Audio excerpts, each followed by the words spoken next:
Yeah,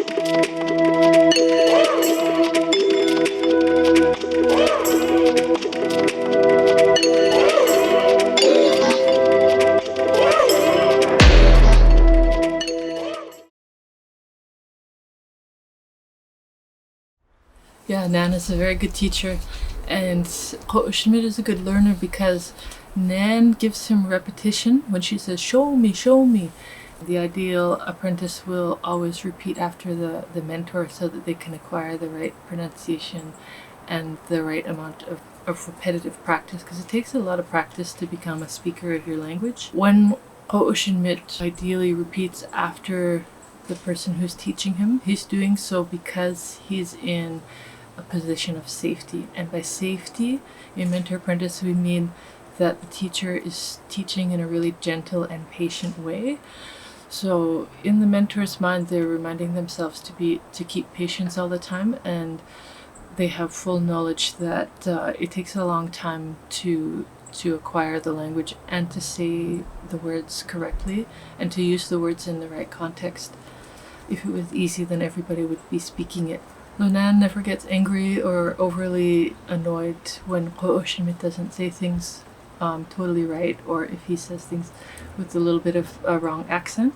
She understands that he's just beginning on his language journey, and especially in the first year of mentoring in the language with her, he's going to be speaking a lot of mistakes, and that's really good because those mistakes need to be spoken in order for him to hear that feedback gently repeated back in a correct way.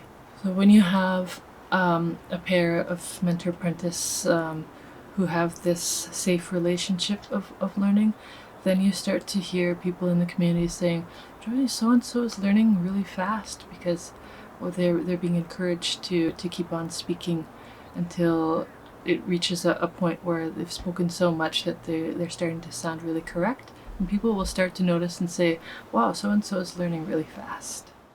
So it's notable that Mentor-Apprentice relies solely on oral transmission of language. There's no readings, no classroom time, no grammar studies or dictionaries are needed.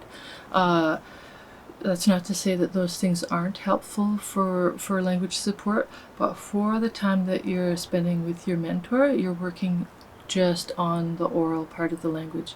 This program works really well to create speakers in that way, and that's what you really want to keep your language alive, is to keep speaking it. And the focus is on encountering daily tasks and speaking through those tasks with your mentor to really build up your foundation of speaking skills and communication. And during your mentor-apprentice hours, you try to only use the language that you're trying to strengthen. So you try to stay in immersion as much as possible and keep away from using English during those hours. That is the way that you get better at speaking your own languages, by really trying to stay in that language and to fill in any gaps of understanding by using your body language to communicate, using your facial expressions, and using pictures, props, anything really that you can see in front of you can be used to communicate, just so that you don't have to slip into English and you can stay in the language that you're trying to improve in. True?